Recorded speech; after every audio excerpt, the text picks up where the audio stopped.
Recently, Mark Zuckerberg announced a rebranding.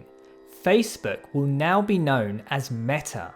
It is part of an ongoing shift that seeks to take its users from merely engaging in social media to actually entering a whole new digital reality known as the Metaverse. The Metaverse is tipped by many to be the future of humanity, something that will eventually grow to eclipse the internet. It will be a world that is permanently live and available. By simply wearing a pair of glasses, we can enter this new reality in our computerized form to meet friends and go to different events. We can carry out meetings and go to work. The Metaverse will have its own digital economy, even have its own land that we can buy. There are, of course, obvious benefits, like increased opportunities for business and entertainment. We can meet and contact people in a far more interactive way. But as many are starting to realize, the whole enterprise is potentially deeply disturbing. Social media has already had devastating psychological effects. We have a major problem, which we could call digital depression. In the last 6 or 7 years, the depression rates have increased by about 30 to 40% in teenagers. Suicide rates have gone up 30% among boys, and they've literally doubled, 100% increase in teenage girls. We might think there is choice to interact with the Metaverse. Just like the internet, however, if everything takes place on it, we will inevitably be compelled to participate with it. But with all this change, what role does Hinduism have to play in this epic shift in technology? Hindu Dharma and the coming influence of AI has already been discussed in recent books by other intellectuals and religious leaders. We should understand that every major Hindu scripture and every spiritual teacher has declared that we are the divine self, and the goal of all practice is to control our mind. As Patanjali puts it, Chitta Vritti Nirodha. We have to still the fluctuations within our consciousness. There are few things that agitate our thoughts more than screen time. It started decades ago when the television entered our homes for the first time. Eventually, satellite TV ended up offering more and more channels. Then we had computers and the explosion of the internet. Then the smartphone with social media and all its apps. At every stage, the disturbance to our minds has grown significantly. Our attention and thoughts have been increasingly dictated to by technology. More importantly, it is not just attention, we are subconsciously investing our very existence in a screen. It has now come to a point that for many, our digital life is becoming as, if not more important than our physical life. We are obsessed with scrolling, followers, subscribers, views and likes. Even if we attend social events, we often do so, not so much for the event, but more to post about it afterwards. Our online persona is fast becoming the thing that many of us care about even more than our normal life. The Metaverse is simply the next step that could potentially see the digital world utterly consume us. Krishna says in the Gita that this Maya of mine is difficult to overcome. Maya is the deluding material world that stops us realizing our relationship with the divine. But within this Maya, we have managed to create another layer of delusion. It is, if you like, a Maya within a Maya.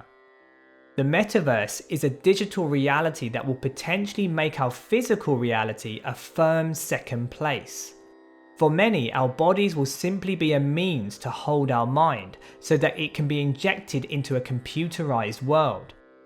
But without acknowledging, embracing, and transcending our physical reality, how do we expect to know our divine self? As with all technologies, there will be benefits, but the Metaverse runs the risk of creating a kind of escapism. If we do not like the life we have, if relationships are not working, if our job is not satisfying, or if we do not like our appearance, we might well have the freedom to manufacture a digital life that is to our liking. We can try to avoid challenges and the lessons life is trying to teach us. Instead of spiritual growth, we will indulge in pleasure and gratification. Every indulgence will be available in an instant and to a far more intense degree. The problem with these incessant dopamine hits is that we eventually become desensitized to it. Increasingly, we seek greater and more extreme ways to deliver the same level of pleasure. This addiction only leads to a crisis of meaning and fulfillment. Ironically, the exclusive search for pleasure leads to depression. The metaverse could be the perfect storm that creates a pandemic of spiritually unconscious beings. Krishna states that a controlled mind is one's best friend, and an uncontrolled mind is one's worst enemy. The need for spiritual practice, therefore, will no doubt become increasingly urgent. Chanting of mantra, meditation, Kriya Yoga, temple worship, and the absorption in scripture are all designed to reclaim our mind back from this world, back from the technology and turbulence around us. Arjuna states that the mind is more difficult to control than the wind, but Krishna replies that it is possible with abhyasa, repeated practice. The coming technological change and its potential negative influence has to be mitigated by disciplined dedication. With pandemic restrictions hovering over many nations, human contact has become more scarce. Communities are becoming less cohesive. Social isolation has become normalized, and an impending metaverse only sets to take this to a whole nother level. Now more than ever, there is a need to develop and support spiritual communities. Ashrams, centers, temples, and other places of worship are critical for like-minded individuals to gather and uplift one another. The metaverse will no doubt provide ample opportunity to create spiritual centers digitally. While this may be useful, it cannot be the first choice, but rather a last resort. Tapasya means going through difficulties and austerity for a divine purpose. Even though it is far easier to meet digitally, every effort needs to be made to meet physically. Tapasya means not taking shortcuts, not giving in to the easy option, but reaching for what is real and true. With the introduction of 5G and the metaverse, life in the next few years is set to digitalize at lightning pace. If we master our mind, the metaverse can become a friend, a valuable tool to spread positivity, inspiration, and Hindu values.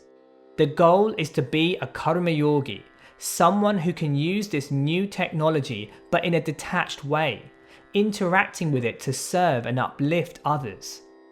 If we allow our minds to dominate us, if we succumb to our lower instincts, then there is every chance we'll be enslaved by the metaverse, by AI, and endless screen time. In the face of a digital tsunami, discipline, tapasya, and a deep conviction of our divine purpose is the way forward. This is what will allow us to successfully navigate a new world. This is what will allow us to rise and find the presence of God.